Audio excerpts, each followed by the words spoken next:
हे class, ये हमारे trigonometry का फोर्थ लेक्चर है। इससे पहले हम लोग 3 लेक्चर कंप्लीट कर चुके हैं, जहाँ पे हम लोगों ने त्रिकोणमिति के या जो ट्रिगोनोमेट्री थे उसके सभी चीज़ को हम लोग देखे थे, है ना। फॉर्मूलाज को देखे थे, उसके बेसिक को देखे थे और डिटेल्स के साथ देखे थे। इसमें बच क्या गया था, हमारा बच गया था वैल्यूज फॉर कॉम्प्लीमेंट्री एंगल, है ना। वैल्यूज फॉर टी रेशियो का जो हम लोग वैल्यू निकालेंगे उसको किस लिए निकालेंगे, किसके लिए निकालेंगे, कंप्लीमेंट्री एंगल के निकालेंगे। यानी कि पूरक कोण के लिए हम लोग को क्या निकालना था, वैल्यूज निकालना था। यही चीज हमारा बच गया था, है ना। तो इस चीज को एक्सप्लेन करने के लिए ये लेक्चर को मैं लाया हूं, है ना। जैसे मैं क्या बोला था, ये होता है sine 90 minus theta is equal to cos theta होती है। सर ये कैसे आती है, इस चीज को हम लोग देखेंगे, है ना। मान लो कॉस 90 माइनस थीटा है, कॉस 90 माइनस थीटा है is equal to sine theta. ये कैसे आती है, इस चीज को देखेंगे हम लोग। tan 90 minus theta is equal to cot theta, tan 90 minus theta is equal to cot theta. Sir ये कैसे आती है, ये इस चीज को हम लोग देखेंगे इस लेक्चर में, है ना। उससे पहले मैं क्या बोल रहा हूँ, आपको एक बार वैल्यूज को मेमोराइज करवा दे रहा हूँ। हम लोग देख चुके थे वैल्यूज फॉर ट्रिगोनोमेट्री रेशियो, यानी कि त्रिकोणमिति के जो निष्पत्तियां थे, जो अनुपात थे, उनके लिए डिफरेंट डिफरेंट एंगल के लिए हम लोग क्या देख लिए थे, उनका वैल्यू देख लिए थे। साइन 0 का, साइन 30 डिग्री का, 45 डिग्री का, 60 डिग्री का, 90 डिग्री का, और देखे थे कि वो वैल्यू आती कैसे है। जस्ट लाइक हम लोग बात किए थे कि sine 90 degree is equal to क्या होता है, 1 होता है। लेकिन ये कैसे होता है, ये होता तो है लेकिन ये कैसे होता है, इस चीज को भी हम लोग देखे थे कि वहां पे एक ट्रायंगल हम लोग बना रहे थे और उस ट्रायंगल में ये थीटा डिग्री था, ये ए बी थी और ये सी थी। तो इसमें ये वाला जो एसी था ना, ये छोटा होते होते होते होते एक टाइम के बाद कहाँ आता था, ये छोटा होते होते एक टाइम के बाद क्या आता था, ए बी, कहाँ पे एसी जो है ए बी पे आके मिल जाता था, यहाँ पे एंगल 90 डिग्री बन जाता था। यानी कि बेस क्या हो जाता था हमारा, 0 हो जाता था, है ना। उसके बाद हम लोग निकाले थे साइन 90 डिग्री का वैल्यू निकाले थे, जहाँ पे परपेंडिकुलर और हाइपोटेनस दोनों एक दूसरे के बराबर हो जाती थी, दोनों एक दूसरे के बराबर हो जाती थी। लेकिन इस लेक्चर में हम लोग उसको मेमोराइज करने का एक तरीका देखेंगे कि उस पूरे वैल्यूज को कैसे याद कर सके। जस्ट लाइक साइन 0 डिग्री का वैल्यू क्या होता है, 0 डिग्री होता है। साइन 30 के लिए 1/2 होता है। साइन 45 के लिए क्या होता है, 1/√2 होता है और 1/√2 होता है। और साइन 60 के लिए क्या होता है, √3/2 होती है, √3/2 होती है। और इसके लिए क्या होती है, 1 होती है। लेकिन इस चीज को मेमोराइज करने का, याद करने का एक हम लोग सिंपल तरीका देखेंगे। ये वैल्यूज तो होती है, ये सारा चीज हम लोग क्या किए थे, प्रूफ किए थे। आखिर इतनी वैल्यू क्यों होती है, इतनी वैल्यू क्यों होती है, ये वैल्यू क्यों आती है, ये सारा चीज हम लोग देखे थे। अब हम लोग क्या देखेंगे, देखो याद करने का तरीका, सबसे अच्छा तरीका क्या है, देखो क्या बोला जाता है, यहाँ पे 0 दे दो, ये 1 दे दो, 2 दे दो, 3 दे दो, 4 दे दो। यानी कि हम लोग 0 से कहां तक गए हैं, 4 तक गया है। 0 1 2 3 4 कहां तक गया है, 4 तक गया है। उसके बाद क्या बोला जाता है कि इसके डिनोमिनेटर में क्या है, यानी कि इन सभी को 4 से डिवाइड कर दो। क्या कर दिए हम लोग, 4 से डिवाइड कर दिए। 4 से डिवाइड करने के बाद इसको क्या है, अंडर रूट स्क्वायर ब्रैकेट इसमें, सॉरी स्क्वायर चढ़ा दो इसमें, है ना। ये अंडर रूट चढ़ा दिए, स्क्वायर रूट इसमें सब पे चढ़ा दिए। उसके बाद देखो ये सिर्फ साइन के लिए हम लोग देख रहे हैं। अगर कॉस के लिए अगर हम लोग बात करें ना, कॉस 0 के लिए, तो इस चीज को रिवर्स कर देते हैं। तो पहले इस चीज को हम लोग बाहर करते हैं। तो ये 0/4 का मतलब 0, तो बाहर कितना आएगा, 0। ये 0/1/4 का मतलब क्या है, इसका बाहर आएगा 1/2 आएगी बाहर। यानी कि 1 का बाहर 1 आएगा और 4 का बाहर कितना आएगा, 2 आएगा। इसका देखो ये 2 कट जाएगा तो नीचे कितना आ जाएगा, नीचे आ जाएगा आपका 2 पर 1 आ जाएगा। इसको थोड़ा सॉल्व करेंगे तो क्या हो जाएगा, 1/2। तो 1/2 का तो ऊपर 1 आ जाएगा, नीचे क्या हो जाएगा, अंडर रूट 2 बच जाएगा, 1/√2 बच जाएगा 45 के लिए। 60 के लिए अगर हम लोग बात करें तो ऊपर √3 रह जाएगा और 4 का बाहर 2 आ जाएगी कि नहीं। यहाँ पे 4 एक कैंसिल आउट होकर कितना हो जाएगा, 1 बच जाएगा। यानी कि हमारा ये क्या है, साइन 0 के लिए 0 डिग्री, साइन 30 डिग्री के लिए 1/2, साइन 45 डिग्री के लिए 1/√2, साइन 60 डिग्री के लिए √3/2 और साइन 90 डिग्री के लिए 1 होता है। उसी तरह अगर हम लोग cos थीटा की बात करें, cos 0 डिग्री के लिए बात करें तो इधर से वैल्यू चेंज हो जाती है। cos 0 के लिए क्या होती है, 1 होती है। cos 30 डिग्री के लिए क्या होती है, √3/2 होती है, √3/2 होती है। ये जो साइन क्या ना, उसी का हम लोग क्या कर देंगे, इसको ये इस ऑर्डर में थी, इसको इस ऑर्डर में लिख दो। ये देखो एक इंक्रीजिंग ऑर्डर में, इसको डिक्रीजिंग ऑर्डर में सजा देना है। साइन 45 के लिए क्या होता है, वैल्यू सेम होता है। साइन 60 डिग्री के लिए क्या होगा, 1/2 होगा और साइन 90 डिग्री के लिए क्या होगा, 0 होगा। आई बात समझ में। और उसी तरह अगर हम लोग टैन का देखा जाए, टैन का हम लोग देखें तो क्या होगा, टैन के लिए देखो क्या होता है, टैन का क्या होता है, चूंकि टैन थीटा बराबर क्या होता है आपका, sine theta upon cos theta होती है। क्या होती है, कॉस थीटा होती है ना। तो इस चीज को हम लोग यहाँ पे लिख ले। देखो यहाँ पे साइन थीटा ऊपर है, नीचे कॉस थीटा। अगर इसका रेशियो लें तो 0 1 का रेशियो क्या आएगा, 0। इसका रेशियो लेंगे तो 2 2 कट जाएगा, ऊपर 1 बचेगा, 1/2 √3 हो जाएगा। इसका क्या हो जाएगा, कट करके 1 आ जाएगा। इसका करेंगे तो √2 से 2 कैंसिल, ऊपर √3 बच जाएगा सिर्फ। इसका 1/0 का मतलब क्या हो जाएगा, अनडिफाइंड हो जाएगा। ये सारा क्या है, वैल्यू को याद करने का तरीका है। आप sine 0 degree, sine 30 degree, 45 degree, 60 degree and 90 degree के वैल्यू को मेमोराइज कर लीजिए, याद कर लीजिए। देखो एक्चुअली ये जो होता है ना 5 एंगल, इसी का हम लोग वैल्यू क्या करते हैं, याद करते हैं, और इसी के वैल्यू से आपके क्वेश्चन भी सॉल्व हो जाता है। ये जो है ना आपके क्लास 10th के लिए सफिशियंट है। ये सारी वैल्यू जो है ना आपके क्लास 10th के लिए सफिशियंट है। ऐसा नहीं कि दूसरे एंगल का वैल्यू नहीं निकलता, और भी एंगल का वैल्यू निकलता है। और वो वैल्यू कैसे निकलता है उस चीज को हम लोग देखेंगे। उससे पहले अब हम लोग बात करते हैं टी रेशियो के लिए क्या कर देखेंगे हम लोग, जो कंप्लीमेंट्री एंगल जो थे उसको निकालेंगे। वैल्यूज ऑफ कंप्लीमेंट्री एंगल है ना, वैल्यूज फॉर कंप्लीमेंट्री एंगल, यानी कि जो पूरक कोण है ना उसके लिए हम लोग मान निकालेंगे। अब जो पूरक कोण की अगर हम लोग बात करें तो पूरक कोण में क्या होती है, अनुपूरक या पूरक कोण हम लोग उसको होते हैं। देखो इधर ये क्या होती है, ये पूरक कोण। पूरक कोण सर, ये पूरक कोण क्या होता है, पूरक कोण की अगर हम लोग बात करें, पूरक कोण को एक और नाम है अनुपूरक, है ना। अनुपूरक यानी कि कॉम्प्लीमेंट्री एंगल, क्या बोलते हैं इसको, कॉम्प्लीमेंट्री एंगल। तो कॉम्प्लीमेंट्री एंगल क्या होता है, किसी ट्रायंगल के लिए, यानी किसी दो एंगल का सम, ए और बी मान लो दो एंगल है, तो इन दोनों एंगल का सम अगर 90 डिग्री है, यानी कि if the sum of two angle is equal to 90 degree, then that both angles are called complementary of each other। दोनों एंगल क्या कहलाएंगे, एक दूसरे का कॉम्प्लीमेंट्री है। Angle A complementary of B या angle B complementary of A. आई बात समझ में। जस्ट लाइक अगर हम बात करें कि यहाँ पे ए क्या है, ए जो है 30 डिग्री है, तो 30 डिग्री का कॉम्प्लीमेंट्री एंगल क्या होगा, 30 डिग्री का जो कॉम्प्लीमेंट्री एंगल होगा, पूछा जाएगा आपसे 30 डिग्री का कॉम्प्लीमेंट्री एंगल क्या होगा, तो 90 - 30 कर देंगे। क्या कर देंगे, 90 - 30 कर देंगे, तो क्या आ जाएगा आपका 60 डिग्री। यानी कि 30 डिग्री का पूरक क्या है, 30 डिग्री का पूरक कोण क्या है, 60 डिग्री। 30 डिग्री का पूरक कोण क्या है, 60 डिग्री। इस तरीके से निकाला जाता है। अब देखो एक्चुअली मैं आपको अभी यहाँ बताया था ना कि ये साइन 90 - थीटा को हम लोग कॉस थीटा लिखते हैं। ये क्यों लिखते हैं, इस चीज को हम लोग समझेंगे, है ना। इस वीडियो में क्या समझेंगे हम लोग, इस चीज को समझेंगे। तो मैं इसको इरेज कर रहा हूँ, ठीक है। अब देखो यहाँ पे पूरा कोण का कंसेप्ट आपको पता है कि दो कोण का सम अगर 90 डिग्री आ रहा है तो उन कोणों को क्या कहते हैं, पूरक कोण कहते हैं एक दूसरे का। अगर मान लो 30 डिग्री, जैसे मैं एग्जांपल दिया था अभी, 30 डिग्री दिया है तो दूसरा उसका जो पूरक कोण होगा वो कितना डिग्री का होगा, 60 डिग्री का होगा। अगर कहीं पे 40 डिग्री दिया है तो उसका पूरक कोण 50 डिग्री का होगा। कहीं पे 80 डिग्री दिया है तो उसका पूरक कोण 10 डिग्री का होगा। कहीं पे 20 डिग्री दिया है तो उसका पूरक कोण 70 डिग्री का होगा। आई बात समझ में। अब देखो यहाँ पे हम लोग क्या देखेंगे, जो वैल्यूज की बात कर रहे हैं, values of T ratio for complementary angle. ये क्या है, वैल्यूज, ये क्या है, values of T ratio for complementary angle, for complementary angle, यानी कि जो पूरा कोण है उसके लिए त्रिकोणमितीय निष्पादियों का हम लोग मान देखेंगे।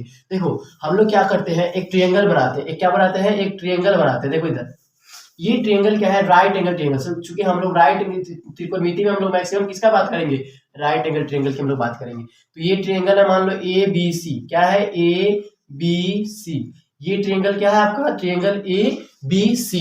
मैं क्या बोला कि ये ट्रायंगल को हम लोग क्या मानते हैं, थीटा मान लेते हैं। अब यहाँ गौर से देखना कि अगर इस थीटा के लिए हम लोग बात करें तो ये क्या हो जाएगा, लंब हो जाएगी। ये क्या हो जाएगी, लंब हो जाएगी। और ये क्या है, ये तो कर्ण है, ये समकोण त्रिभुज की सबसे बड़ी भुजा है, तो ये तो कर्ण है, यानी कि हाइपोटेनस है। ये क्या आपका हाइपोटेनस है। ये परपेंडिकुलर मतलब लंब है। ये लंब का मतलब क्या हो गया आपका, परपेंडिकुलर। लंब का मतलब क्या हो गया आपका, परपेंडिकुलर है। और ये इस थीटा के लिए ये बीसी क्या हो जाएगा आपका, आधार हो जाएगा। क्या हो जाएगा, आधार यानी कि बेस हो जाएगी, है ना। हम लोग इसको देख लिए कि आधार यानी कि क्या हो जाएगी, आधार यानी कि बेस हो जाएगी। अब देखो यहाँ पे बेस हो गया। अब मैं क्या बोल रहा हूं कि अगर ये एंगल थीटा डिग्री है तो ये तो 90 डिग्री है। यहाँ पे एंगल जो बी है वो क्या है, 90 डिग्री है। और एंगल सी जो है वो आपका क्या है, थीटा डिग्री है। तो एंगल ए की बात करें तो एंगल ए कितना होगा, एंगल ए कितना होगा, क्योंकि अभी मैं बोला था कि ये जो दोनों न्यून कोण होते हैं समकोण त्रिभुज के, ये दोनों क्या होता है, एक दूसरे के पूरक कोण होते हैं। या ऐसे भी देख सकते हो, ये 90 डिग्री और ये थीटा, और ये क्या होगा, इन तीनों का सम कितना होगा, ये इन तीनों का सम जो होगा वो इन तीनों एंगल का sum, angle A plus angle B plus angle C is equal to 180 degree. क्या होगा, 180 डिग्री। आपका ए और सी, चूंकि आपको ए निकालना है, बी और सी दिया हुआ है, तो ए बराबर क्या होगा, ए बराबर होगा, देखो ए बराबर क्या होगा, 180 degree minus angle B minus angle C. 180 degree में हम लोग क्या माइनस कर दे, बी एंगल कितना है, 90 डिग्री, 90 डिग्री माइनस कर दे। और साथ में सी की जगह पे थीटा लिख दे, यानी कि क्या आ गया 90 डिग्री माइनस थीटा आ जाएगा। एंगल ए बराबर क्या आ जाएगा 90 degree minus theta. Angle A बराबर क्या आ जाएगा 90 डिग्री माइनस थीटा। यानी कि ये वाला जो एंगल होगा, एंगल ए जो होगा 90 डिग्री माइनस थीटा होगा। ऐसे भी तो होगा सर कि एंगल ए और प्लस एंगल सी ये दोनों क्या है न्यून कोण है। क्या है न्यून कोण है। और किसी समकोण त्रिभुज में दो न्यून कोण जो होते हैं वो दोनों एक दूसरे के क्या होते हैं कंप्लीमेंट्री होते हैं या पूरक कोण होते हैं। क्यों? क्योंकि एक एंगल तो 90 डिग्री का है, ये बी एंगल 90 डिग्री का है, तो इन दोनों का सम 90 डिग्री आएगा। इन दोनों का सम क्या आएगा? किसी समकोण त्रिभुज के लिए हम लोग बात कर रहे हैं। किसके लिए बात कर रहे हैं? किसी समकोण त्रिभुज के लिए, किसी राइट एंगल ट्रायंगल के लिए, समकोण त्रिभुज के लिए क्या इसके लिए क्या होगी कि दो न्यून कोणों का सम, जो दो न्यून कोण आएंगे, न्यून कोण उसका जो सम होगा, उसका सम जो होगा यानी कि योग, सम कहने का मतलब क्या है उसका योग जो होगा वो क्या होगा इज इक्वल टू 90 डिग्री होगा, है ना 90 डिग्री होगा। अर्थात दोनों कोण क्या होंगे, अर्थात दोनों कोण एक दूसरे का क्या होगा पूरक होगा। एक दूसरे का क्या होगा पूरक कोण होगा। क्या होगा? पूरक कोण होगा, है ना पूरक कोण होगा। आई बात समझ में मैं क्या बोल रहा हूं? तो एंगल ए सी और बी एक दूसरे का क्या है पूरक कोण है। तो एक एंगल थीटा है तो दूसरा एंगल निकालने के लिए क्या करेंगे 90 डिग्री माइनस थीटा करेंगे। अभी मैं आपको समझाया हूं कि ये मान लो ये 45, ये क्या है इसको मान लो ये 70 डिग्री है, एक एंगल 70 डिग्री है, तो इसका पूरक क्या हो जाएगा? इसका पूरक 20 डिग्री हो जाएगा।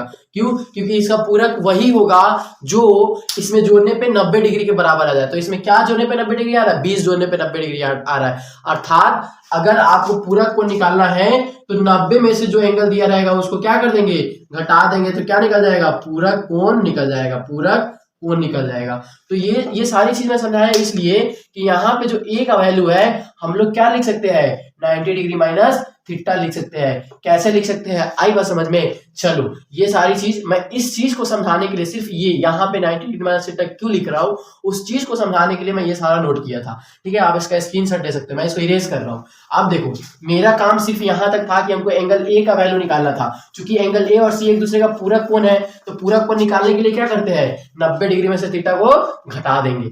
अब देखो इस ट्रायंगल में अगर हम लोग बात करें, इस ट्रायंगल में हम लोग थीटा डिग्री के लिए बात करते हैं। किसके लिए बात करते हैं? कोण थीटा डिग्री के लिए। क्या बात करते हैं? कोण थीटा के लिए। अब देखो कोण थीटा के लिए अगर हम लोग देखें, सिर्फ कोण थीटा के लिए देखो तो इसके लिए क्या होगा साइन थीटा बराबर क्या होगा, साइन थीटा हम लोग निकाले, उसके लिए क्या हम लोग निकालते हैं साइन थीटा। साइन थीटा इसके लिए क्या होगा, ये ए बी, ये वाला A B perpendicular upon curve होता है कि नहीं? क्या होता है परपेंडिकुलर अपॉन कर्व। तो परपेंडिकुलर इसमें कौन है? उसके लिए परपेंडिकुलर कौन है? एंगल जो थीटा है इसके लिए परपेंडिकुलर है आपका ये ए बी। परपेंडिकुलर क्या है? ए बी अपॉन ए सी हो जाएगा। हाइपोटेनस क्या है? ए सी है। आई बात समझ में? अब देखो इसके अलावा साइन के अलावा क्या निकालते हैं? कॉसेक निकालते हैं। क्या निकालते हैं? कॉसेक थीटा निकालते हैं। तो कॉसेक थीटा निकालने के लिए तो इसका सीधा रेसिप्रोकल ले लेंगे, यानी कि एच बाई पी करना है, यानी कि ए सी बाई ए बी करना है, ए सी बाई ए बी करना है ना। ये दो चीज हो गया। एक और चीज निकाल लो, कॉस थीटा का निकाल लो। कॉस थीटा क्या होता है? बी बाई एच होता है। तो बी कितना है इसका? बीसी और एच कितना है? एसी है। क्या है? एसी। ये चीज हो गया। कॉस का रेसिप्रोकल क्या होता है? सेक थीटा होता है। क्या होता है? सेक थीटा होता है। तो सेक थीटा बराबर क्या हो जाएगा? एच बाई बी हो जाएगा। तो एच क्या है? एसी और बाई बीसी हो गया, एसी बाई बीसी हो गया। उसी तरह हम लोग टैन थीटा का निकाल ले। टैन थीटा बराबर क्या होगा? पी बाई बी होगा। पी कितना है यहाँ पे? आपका ए बी है और बी क्या है यहाँ पे? बीसी है। उसी तरह कॉट थीटा का हम लोग निकालेंगे तो क्या आएगा? बी बाई पी आएगा। बी कितना है आपको? बीसी है और पी क्या है? ए बी है। पी क्या है? ए बी है। ये चीज समझ में आया? मैं थीटा डिग्री के लिए क्या किया, जितने भी त्रिकोणमिति के जो अनुपात थे, जितने भी 6 अनुपात थे, कितने अनुपात थे? 6 अनुपात थे। उन 6 को मैं क्या कर लिया? निकाल लिया विद द किसके रिस्पेक्ट में? With the respect of theta degree. इस थीटा डिग्री के रिस्पेक्ट में मैं इन सारे का क्या निकाल लिया? त्रिकोणमिति निष्पत्तियां या त्रिकोणमिति अनुपात को मैं निकाल लिया। अब मैं क्या करूंगा, इस वाले एंगल के लिए बात करेंगे हम लोग। किस वाले एंगल के लिए बात करेंगे? ये देखो इधर देखो, किस वाले एंगल के लिए हम लोग बात करेंगे। हमारा अब दूसरा एंगल इसमें कौन सा बच रहा है? हमारा दूसरा एंगल बच रहा है, ये हमारा 90 डिग्री है, ये तो हमारा थीटा डिग्री, ये क्या है 90 डिग्री माइनस थीटा, ये क्या है हमारा 90 डिग्री माइनस थीटा। अब देखो अगर हम लोग बात करें सिर्फ 90 डिग्री माइनस थीटा की, ये क्या है 90 डिग्री माइनस थीटा की, तो ये थीटा है, ये 90 डिग्री है, ये ए बी सी। तो इस 90 माइनस थीटा के लिए ये क्या हो जाएगा, परपेंडिकुलर, ये हो जाएगा बेस, ये हो जाएगा हाइपोटेनस। तो हम लोग यहाँ पे क्या लिख सकते हैं, sine 90 minus theta, 90 minus theta. देखो साइन 90 माइनस थीटा, तो ये थीटा की जगह पे हम लोग क्या यूज कर रहे हैं, ये पूरा एंगल है, ये क्या है, पूरा एक एंगल है। तो साइन थीटा जैसे हम लोग यूज करते हैं उसी तरह हम लोग क्या कर रहे हैं, साइन 90 माइनस थीटा बराबर हम लोग निकालेंगे। तो ये क्या होगा, पी बाई ए भी क्या होगा, पी बाई एच। इसका पी कितना है, बी सी, और एच कितना है, ए सी है। आई बात समझ में, ये चीज मैं लिखा। और इसी का क्या कर दो मैं, कॉस का निकाल लू, ये कॉसेक का निकाल लेते हैं हम लोग, क्या कर लेते हैं, कॉसेक थीटा का। तो रिवर्स इसका रेसिप्रोकल हो जाएगा, तो क्या हो जाएगा, पी एच बाई पी यानी कि ए सी बाई बी सी हो जाएगा, ए सी बाई क्या हो जाएगा, बी सी हो जाएगा। उसी तरह अगर हम लोग बात करें कॉस थीटा का, किसकी बात करें, कॉस थीटा का, कॉस थीटा क्या होता है, बी बाई एच होता है। कॉस थीटा जो होता है किसी ट्रायंगल के लिए, राइट एंगल ट्रायंगल के लिए उसके बेस और हाइपोटेनस का अनुपात होता है, ये चीज है। अब इसका बेस क्या है, इसका बेस हो गया ए बी, इसका बेस क्या हो गया, ए बी हो गया। सॉरी थीटा हम लोग नहीं लिखेंगे ना, 90 माइनस थीटा की बात कर रहे हैं ना हम लोग, किसकी बात कर रहे हैं, 90 माइनस थीटा हम लोग निकाल रहे हैं, कॉस एक 90 माइनस थीटा, किसके लिए, 90 माइनस थीटा के लिए, है ना, कॉसेक 90 माइनस थीटा क्या हो जाएगा आपका, cosec 90 minus theta H by P, H by P. उसी तरह cos 90 minus theta, 90 degree minus theta is equal to कितना आएगा, is equal to A B by यानी कि बी बेस अपॉन हाइपोटेनस यानी कि ए सी, है ना, यानी कि ए सी। और इसका सेक जो होगा वो क्या हो जाएगा, सेक थीटा बराबर क्या हो जाएगा आपका, एच बाई बी, यानी कि एच कितना है आपका, A C upon A B, A C upon A B. और इसके अलावा एक और हो जाएगा आपका tan 90 minus theta, tan 90 degree minus theta is equal to क्या हो जाएगा, इसमें देखो p बाई बी होता है, p बाई बी यानी कि B C by A B हो जाएगा, B C by A B हो जाएगा। गौर से देखना यहाँ पे cot 90 डिग्री माइनस थीटा के लिए हम लोग क्या लिख सकते हैं, b बाई पी। तो b का वैल्यू यहाँ पे कितना है, ए बी, और p का वैल्यू क्या है, बी सी। अब यहाँ पे देखो हमने क्या किया, दोनों न्यून कोण के लिए उसके छह निष्पत्तियां जो थे, उस निष्पत्तियों का हम लोग वैल्यू क्या कर लिए, फाइंड आउट कर लिए। अब जैसे ही इसके वैल्यू को फाइंड आउट कर लिए, अब हम लोग क्या करेंगे, इन दोनों एंगल के लिए कुछ देखेंगे उस फिगर में। जैसे यहाँ इसका वैल्यू आया और ये थीटा के लिए वैल्यू आया, है ना, इन दोनों वैल्यू को देखोगे तो कुछ आपको समझ में आएगा। देखो इधर मैं क्या बोल रहा हूँ, ये साइन 90 माइनस थीटा यानी कि ए एंगल के लिए हमारा क्या आया था, रेशियो बीसी अपॉन ए सी। यहाँ पे देखो, यहाँ पे क्या है, कॉस थीटा के लिए जो रेशियो आया वो बीसी अपॉन एसी आया है। इसका मतलब ये है कि यहाँ जो 90 माइनस थीटा का जो वैल्यू आ रहा है, 90 माइनस जो थीटा का जो वैल्यू आ रहा है, वो उसी ट्रायंगल में थीटा के लिए किसका वैल्यू है, कॉस का वैल्यू है। उसी के लिए क्या किसका वैल्यू है, कॉस का वैल्यू है। अर्थात इस साइन थीटा की जगह पे बीसी बाई एसी है, तो कॉस थीटा की जगह पे भी क्या है, बीसी बाई एसी है। इसलिए हम लोग क्या कह सकते हैं कि इस साइन 90 डिग्री माइनस थीटा की जगह पे हम लोग कॉस थीटा भी यूज कर सकते हैं। इस वाले एंगल के लिए ये 90 माइनस थीटा क्या है, इसका पूरक कोण है, इसका क्या है, पूरक कोण निकालने के लिए हम लोग किए। तो हम क्या बोल रहे हैं कि जो यहाँ पे साइन 90 माइनस थीटा का जो वैल्यू आ रहा है, वो मेरा यहाँ पे किसका वैल्यू आ रहा है, कॉस थीटा का वैल्यू आ रहा है। उसी तरह जो मेरा यहाँ कॉसेक 90 माइनस थीटा का वैल्यू आ रहा है एसी बाई बीसी, इसमें देखो वो किसका आ रहा है, sec 90 degree minus theta, sec theta का वैल्यू आ रहा है। कॉसेक 90 डिग्री माइनस थीटा का वैल्यू किसके बराबर आ रहा है, सेक के बराबर आ रहा है। उसी तरह हमारा यहाँ पे क्या है, cosec 90 minus theta, cosec 90 minus theta का वैल्यू ए बी बाई ए सी, जो कि साइन थीटा के वैल्यू के बराबर आ रहा है। और उसी तरह ये क्या है, सेक है, सेक थीटा का वैल्यू किसके बराबर आ रहा है, ए सी बाई ए बी। इसमें ए सी बाई ए बी है, ए सी बाई ए बी है इसमें कहीं, यहाँ देखो कॉसेक थीटा के बराबर आ रहा है। जो सेक जो है ना यहाँ पे, ये क्या है, सेक 90 डिग्री माइनस थीटा है। ये क्या है, sec 90 degree minus theta, 90 degree minus theta. ये किसके बराबर आ रहा है, 90 डिग्री माइनस थीटा बराबर किसके बराबर आ रहा है, ये आपके कॉसेक थीटा के बराबर आ रहा है। उसी तरह ये क्या है आपका tan 90 minus theta, tan 90 degree minus theta किसके बराबर आ रहा है, tan 90 डिग्री माइनस थीटा जो होता है बीसी बाई ए बी, ये वाला कॉट थीटा के बराबर आ रहा है ना। और cot 90 डिग्री माइनस थीटा किसके बराबर आ रहा है, तो tan थीटा के बराबर आ रहा है। इसका एक स्क्रीनशॉट ले लीजिए।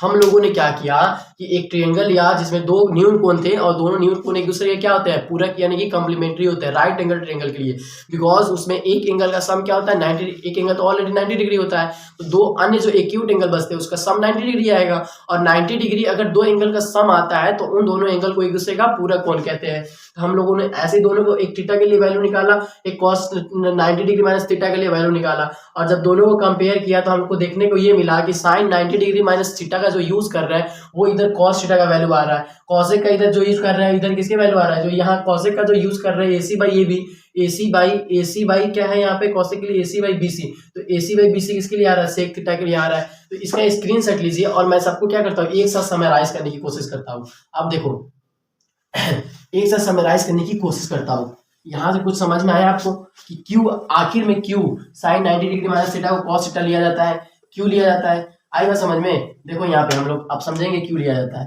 तो यहाँ पे क्या लिया गया था sin 90 degree minus theta, sin 90 degree minus theta को cos थीटा यूज किया गया था, क्या यूज किया गया था, cos थीटा यूज किया गया था। या इसी तरह हम लोग cos 90 डिग्री माइनस थीटा को क्या यूज कर सकते हैं, sin थीटा यूज कर सकते हैं, ये दोनों उसमें यूज हुआ था, आई बात समझ में। उसी तरह एक था cosec, क्या था cosec 90 माइनस थीटा, देखो इधर cosec 90 माइनस थीटा था, 90 डिग्री माइनस थीटा जो था वो किसके बराबर था, sec थीटा के बराबर था, किसके बराबर था, sec थीटा के बराबर था। और जो sec 90 माइनस थीटा जो था वो sec 90 माइनस थीटा जो था वो किसके बराबर था, तो ये था आपके cosec थीटा के बराबर था, किसके बराबर था, cosec थीटा के बराबर था। दो चीज आया, यानी कि sin का संबंध ना कॉम्प्लीमेंट्री एंगल के लिए cos के साथ है और cosec का संबंध sec के साथ है, और जो tan 90 डिग्री माइनस थीटा थे, tan 90 डिग्री माइनस थीटा वो जो है वो cot थीटा के लिए है, यानी कि ये cot थीटा के साथ रिलेशन बनाता है, और जो cot 90 माइनस थीटा है वो किसके साथ आता है, tan थीटा के साथ आता है। ये वाला जो है ना कॉम्प्लीमेंट्री एंगल के लिए वैल्यूज थे, वैल्यूज ऑफ टी रेशियो, देखो टी रेशियो का वैल्यू है फॉर कॉम्प्लीमेंट्री एंगल, ठीक है। ये लेक्चर यहाँ पे क्या होता है, कंप्लीट होता है, यहाँ पे क्या होता है, लेक्चर कंप्लीट होता है, यहाँ पे पूरा आपका लेक्चर कंप्लीट हो चुका है। आप इसको लेक्चर 1 से आप इसको देखिएगा, बहुत अच्छा समझ में आएगा। अब इसके किसी भी क्वेश्चन को हम लोग करेंगे तो मैं क्वेश्चन को करने का पैटर्न समझा दूंगा, ठीक है। बाकी ये बहुत ही आसान चैप्टर है, बहुत ही आसान, आप इसके जितने ज्यादा क्वेश्चन प्रैक्टिस करोगे ये चैप्टर आपको उतना ही समझ में आएगा। और इसके फॉर्मूलाज को मेमोराइज कर लेना है ना, और क्या करना, क्वेश्चन प्रैक्टिस करना। और इस लेक्चर में मैं क्वेश्चंस भी कराऊंगा, लास्ट में क्या कराऊंगा, इस लेक्चर को एंड ऑफ करने के बाद कुछ क्वेश्चंस भी कराऊंगा जो आपके प्रैक्टिस को क्या कर देगा, यानी कि जो आपके कंसेप्ट और क्या कर देगा, बिल्ड कर देगा, ठीक है। तो आप आज के लेक्चर यहीं पे एंड ऑफ करते हैं। इसके बाद जो 9th चैप्टर है इसके एप्लीकेशन को देखेंगे, है ना, application, some application for trigonometry, यानी कि जो त्रिकोणमिति है, इन सारी चीजों को समझने के बाद अब इसके अनुप्रयोग को समझेंगे कि हमारे डेली लाइफ में कहाँ कहाँ यूज होता है, जो आपके चैप्टर का नाम है। और उसी चैप्टर को हम लोग सेकेंड नाम दिए है हाइट एंड डिस्टेंस। आई बात समझ में। तो इस लेक्चर को यहीं एंड ऑफ करते हैं, उसके बाद हम लोग सेकेंड लेक्चर में हम लोग बात करेंगे।